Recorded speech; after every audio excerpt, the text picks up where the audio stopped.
Hello students, मैं तौहीद bag अपने नए वीडियो के साथ। आज हम क्लास 9 का पढ़ेंगे, पोएट्री सेक्शन पढ़ेंगे हम। पहला पोएम है the mountain and the squirrel. ये पढ़ने से पहले मैं बता दूं सब लोग को कि ये जो इनिशिएटिव है हम लोग का नवल अकेडमी ऑनलाइन वीडियो देने का, इसका रिस्पॉन्स बहुत अच्छा आ रहा है, जिससे ये पता चल रहा है कि आप लोग घर बैठ के भी अपनी पढ़ाई जारी रख रहे हैं। तो उसके तहत मैं एक और बात बता दूँ कि आप दिए गए नंबर पे, स्क्रीन पे जो नंबर दिया गया है उस पर आप मैसेज करके अपना स्कूल के व्हाट्सएप ग्रुप में ऐड हो जाइए, ताकि आपको आने वाली वीडियोस की अपडेट बराबर मिलती रहे। ठीक है, तो इसमें आप इस व्हाट्सएप नंबर पे आप ऐड हो जाइएगा। और अब हम आगे पढ़ते हैं क्लास 9 का पोएट्री सेक्शन। पहला पोएम हम पढ़ेंगे the mountain and the squirrel. Okay,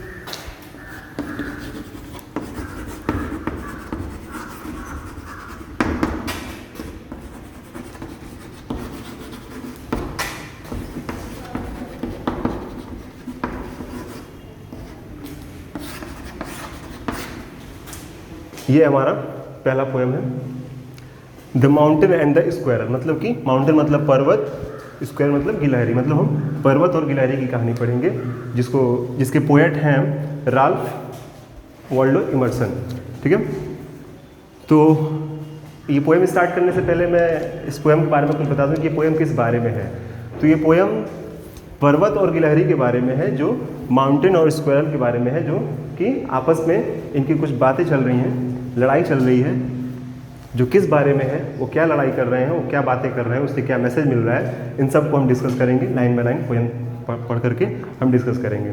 ठीक है, ओके, तो स्टार्ट करता हूँ मैं। उसके पहले हम पोएट के बारे में जान लेते हैं कि राल्फ वाल्डो इमर्सन कौन है। राल्फ वाल्डो इमर्सन एक अमेरिकन पोएट है, जो कि अमेरिका के बॉस्टन शहर में पैदा हुए थे। और इनकी एक किताब थी द कंडक्ट ऑफ लाइफ, जो कि बहुत फेमस हुई थी और इसी वजह से उनको इनका नाम भी हुआ था। तो उन्हीं की कहानियों में से, कविताओं में से आज एक कविता हम पढ़ेंगे, the mountain and the squirrel. Okay, तो mountain and the squirrel.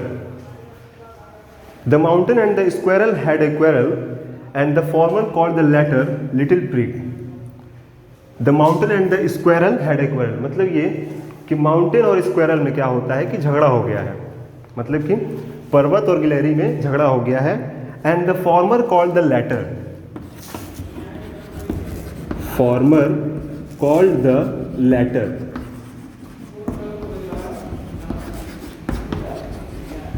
Little prig.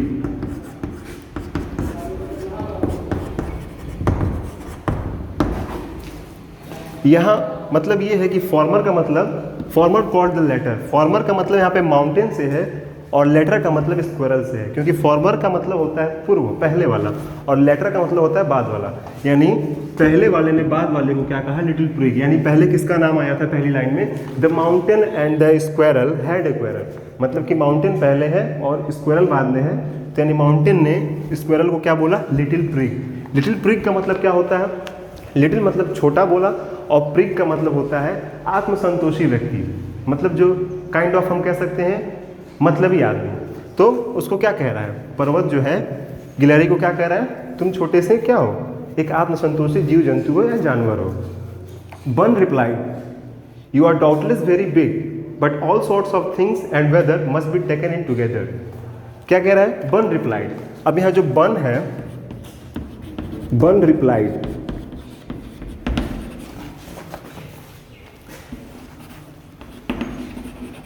बन replied you are doubtless very big. यहाँ बन किसको कहा गया है, बन यहाँ पे गिलहरी को कहा जा रहा है, स्क्वायरल को। एक टर्म दिया गया, एक नाम है उसका इस पोएम में। तो बन रिप्लाइड, बन ने अब इस पे क्या रिप्लाई दिया है, मतलब कि स्क्वायरल यानी गिलहरी ने क्या रिप्लाई किया, you are doubtless very big. मतलब कि इसमें कोई संदेह नहीं है कि तुम बड़े हो। You are doubtless very big, doubtless का मतलब होता है निसंदेह, मतलब इसमें कोई संदेह ना हो। डी इसमें साइलेंट होता है, डाउटलेस पढ़ते हैं इसको हम। तो you are doubtless very big, मतलब तुम निसंदेह बहुत बड़े हो, विशाल हो। But all sorts of things and weather must be taken in together to make up a year and a sphere. इसका मतलब ये है कि वो गिलहरी कह रही है कि तुम निसंदेह बहुत बड़े हो, लेकिन to make up a year मतलब एक साल बनाने के लिए, एक वर्ष को बनाने के लिए या बनने के लिए, तैयार होने के लिए हर तरह के मौसम को इकट्ठा करना होता है, एक साथ लेकर के चलना होता है, हर प्रकार की चीज़ों को, छोटी से लेकर के बड़ी चीज़ों को मिला करके, हर तरह के मौसम को मिला करके एक वर्ष बनता है। ठीक है। तो यही कह रहा है कि but all sorts of things, मतलब हर प्रकार की चीज़ों को लेकर के, एंड वेदर मतलब हर प्रकार के मौसम को लेकर के, मस्ट बी टेकन मतलब एक साथ लिया जाता है, तब जा करके क्या होता है, to make up a year मतलब एक वर्ष, एक साल बनता है। ठीक है। एंड ए स्फीयर, और एक चक्र बनता है। यहाँ स्फीयर का मतलब चक्र, स्फीयर का मतलब चक्र है, लेकिन इस चक्र का अर्थ यहाँ पे पृथ्वी से है। ठीक है। यानी क्या हो रहा है कि एक वर्ष जो बन रहा है, उसको एक वर्ष पूरा बनने के लिए क्या हो रहा है, हमें हर प्रकार की चीज़ों को लेना पड़ता है, हर तरह के मौसम को मिला करके तब एक वर्ष बनता है, और जा करके पृथ्वी का पूरा वो जो चक्र है वो पूरा होता है। मतलब कि वो साइकिल, वो जो साइकिल चल रहा है, जैसे कि जनवरी से लेकर के दिसंबर, फिर जनवरी स्टार्ट हुआ तो उसमें हर तरह के मौसम आ जाते हैं, हर प्रकार की चीज़ें आ जाती हैं। ये किसने कहा है, ये डायलॉग पूरा किसका है, स्क्वेरल का है। ठीक है। अब उसके आगे हम पढ़ेंगे थर्ड स्टैंजा। स्टैंजा क्या होता है, स्टैंजा इंग्लिश में जो कहानियाँ हम पढ़ते हैं, स्टोरीज या प्रोज जो हम पढ़ते हैं, प्रोज यानी वही कहानियाँ जो होती हैं, उसमें हम जो पैराग्राफ होता है, जिसको हम पैराग्राफ कहते हैं, वही इसमें स्टैंजा कहलाता है। ठीक है। तो हम थर्ड स्टैंजा पढ़ेंगे। And I think it no disgrace to occupy my place if I am not so large as you, you are not so small as I, and not half so spry, I will not deny you make a very pretty squirrel track. और ये dialogue continue हो रहा है, मतलब कि squirrel ने जो बात अपनी कही है, थर्ड स्टैंजा में भी स्क्वेरल की ही बात चल रही है, और वो क्या कह रही है, and I think it no disgrace,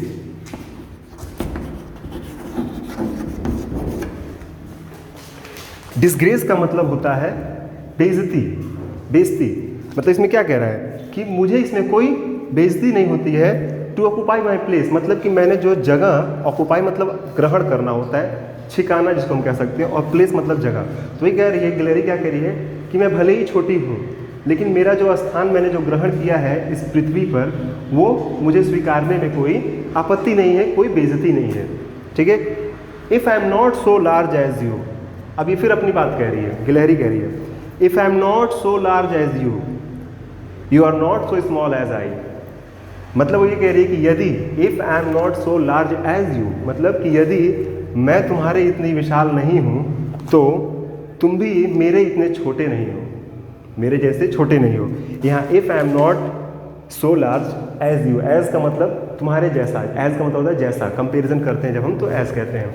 तो ये कह रहा है कि if I am not so large as you, मतलब यदि मैं तुम्हारे जैसी बहुत विशाल नहीं हूँ, you are not so small as I, तुम भी क्या हो, मेरे जैसे छोटे नहीं हो, मतलब जितनी छोटी मैं हूँ तुम भी वो नहीं हो। यहाँ पर वो अपने इंपॉर्टेंस की बात कर रही है, मतलब अपना इंपॉर्टेंस बता रही है, और ये बताना चाह रही है गिलहरी कि इस पृथ्वी पर, इस संसार में छोटी से लेकर के बड़ी चीज़ की सबकी अपनी क्या होती है, वैल्यू, अपनी महत्वता होती है।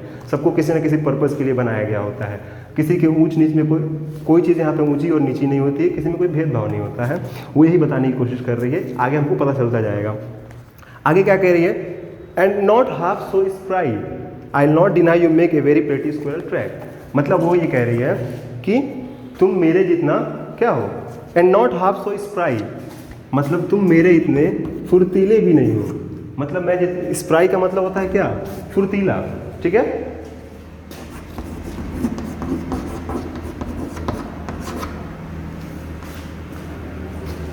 स्प्राई का मतलब फुर्तीला, तो वही कह रही है क्या, एंड नॉट हाफ सो प्राई मतलब मैं जितनी फुर्तीली हूँ उसके तुम आधे में भी नहीं हो। ठीक है। आई will not deny you make a very pretty squirrel track. आगे क्या कह रही है कि मैं इसको स्वीकारने में संकोच भी नहीं करूँगी कि तुम क्या हो, बहुत बड़े हो, बहुत विशाल हो, और एक तुम ट्रैक बना सकते हो। अब ये चीज़ें आगे कंटिन्यू हो रही हैं, और वो क्या कह रही है, talents differ, all is well and wisely put. ये जो पुट यहाँ पर है, इसको मैं बताता हूँ कि इसको आगे हम क्या पढ़ेंगे। ये पुट नहीं पढ़ करके बल्कि हम इसको कुछ और पढ़ेंगे। If I can not carry forest on my back, neither can you crack a nut. ठीक है। क्या कह रहा है, talents differ, all is well and wisely put. इस पोयम का जो है पूरा जो समरी है, जो पूरा एक मैसेज है, वो इसी स्टैंजा में है, स्टैंजा 4 में है। और यही जो एक लाइन है इस पूरी पोयम को डिफाइन करता है, मीनिंग देता है। Talents differ, all is well and wisely put. मैं इस लाइन को एक बार यहाँ लिख करके आपको समझाना चाहूँगा।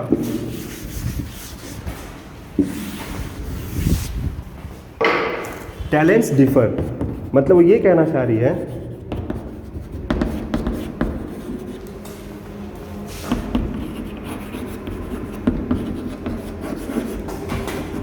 ऑल इज वेल एंड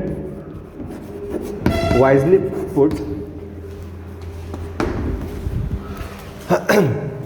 इस लाइन का अर्थ ये है कि इस पृथ्वी पर जो भी चीज़ें हैं सबका अपना टैलेंट है, मतलब सबके टैलेंट अलग अलग हैं और सब बड़े ही अच्छे तरीके से, व्यवस्थित तरीके से और बुद्धिमत्ता से रखे हुए हैं, मतलब व्यवस्थित किए हुए हैं यहाँ पे। किसके द्वारा?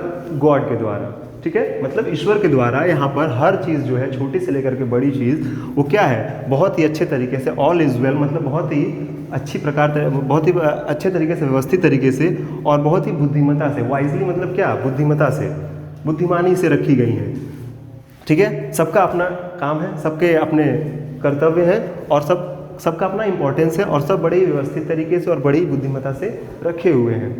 और आगे वो एक एग्जाम्पल भी दे रही है गिलहरी अपने एक लाइन से, क्या कह रही है, if I can not carry forest on my back neither can you crack a nut. अब देखिए, कह रही वो कि यदि मैं अपने पीठ पर जंगल नहीं ढो सकती हूँ तो तुम भी क्या नहीं कर सकते हो, neither can you crack a नट, मतलब तुम भी क्या कर सकते हो, अखरोट नहीं तोड़ सकते हो। मतलब वो अपनी बात बता रही है और पर्वत की बात बता रही है।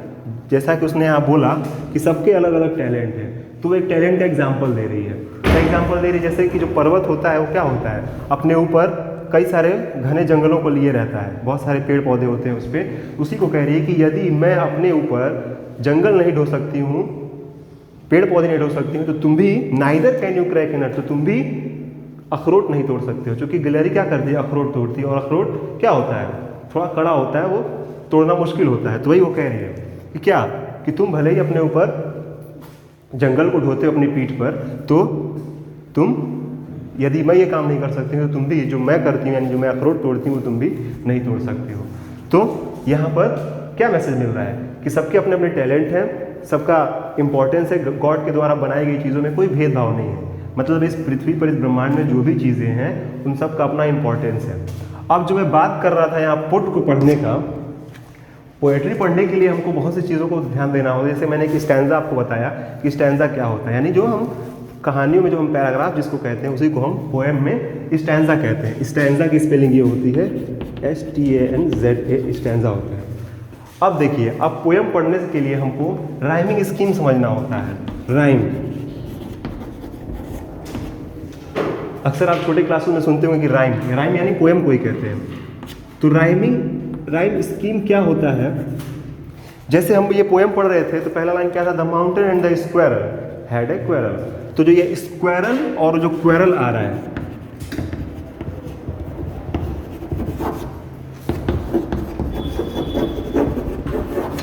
इसका साउंड क्या है, सेम निकल रहा है, मतलब स्क्वायरल क्वेरल। ऐसे ही आगे क्या आ रहा था, and the former called the latter little prig, one replied you are doubtless very big. ऐसे ही प्रिग और बिग ये भी क्या हो रहा है, एक जैसा साउंड कर रहा है। तो ये जो लाइन खत्म होने पे सेम साउंड जो मिलता है हमको, उसी को हम राइमिंग स्कीम कहते हैं, ठीक है। तो ऐसे ही ये जो लास्ट लाइन है जो यहाँ हम पुट पढ़ रहे थे, वो क्या था, talents differ, all is well and wisely put, if I can not carry forest on my back neither can you crack a nut. ये जो लाइन है पुट और लास्ट में जो आ रहा है नट, तो इसको हम पोएम पढ़ने के लिए एक एक्सेप्शन अपनाते हैं और हम इसको पुट की जगह पट पढ़ते हैं, सिर्फ पोएम के लिए, ठीक है। वो राइमिंग स्कीम हम बनाने के लिए पट पढ़ते हैं, ठीक है। तो ये राइमिंग स्कीम आप समझ गए कि राइम स्कीम क्या होता है। क्या होता है, जो पोएम के लास्ट में जो सेम साउंड हमको मिलता है वो राइमिंग स्कीम कहलाता है। स्टैंजा हम समझ लिए, तो ये दो चीज़ें हमने पोएम से सीखा और ये पोएम हमने पढ़ लिया। इस पोएम से हमको क्या पता चला कि गॉड के द्वारा जो भी चीज़ें बनाई गई हैं, ईश्वर के द्वारा जो भी चीज़ें बनाई गई हैं, उसमें कोई भेदभाव नहीं है। हर छोटी से छोटी चीज़, बड़ी से बड़ी चीज़ का अपना जगह है, वो अपना एक जगह एक्वायर करता है, उसका अपना काम है, उसके अपने टैलेंट हैं और उसका अपना इम्पोर्टेंस है। यही इस पोएम का मैसेज भी था, जो कि हमें एक गिलहरी के द्वारा मिल रहा है, ठीक है। तो ये पोएम ख़त्म होता है। अब आपका काम ये है कि इसमें इस पूरे पोएम में और कौन कौन से राइमिंग स्कीम वाले वर्ड्स हैं, राइमिंग वर्ड्स हैं जो, उनको आप ढूंढिए और उसको नोट डाउन करिए और उसको व्हाट्सएप ग्रुप में या इस कमेंट सेक्शन में पुट करके हमें बताइए, ठीक है। तो इस तरह से ये पोएम ख़त्म होता है और उम्मीद है कि आपको ये पोएम समझ में आया होगा, इसका मैसेज आपको समझ में आया होगा और इस जो ये मैसेज मिल रहा है उसको आप अपनी लाइफ में फॉलो भी करें, ठीक है। तो इसके एक्सरसाइज को आप सॉल्व करिए और जो मैंने बताया कि राइमिंग वर्ड्स को आपको करना है वो करिए, और जो भी प्रॉब्लम्स आते हैं वो आप कमेंट सेक्शन में या दिए गए नंबर पे आप कॉल करके पूछ सकते हैं, ओके। बाकी आप नेक्स्ट वीडियो के लिए बराबर इस चैनल से अपडेट रहिए, और जैसा कि मैंने वीडियो को शुरू में ही बताया था कि हमारा जो स्कूल का व्हाट्सएप नंबर है उसमें आप ऐड कर लीजिए अपने आप को, मैसेज कर दीजिए ताकि आने वाली हर वीडियोज़ की आपको बराबर अपडेट मिलती रहे, ओके।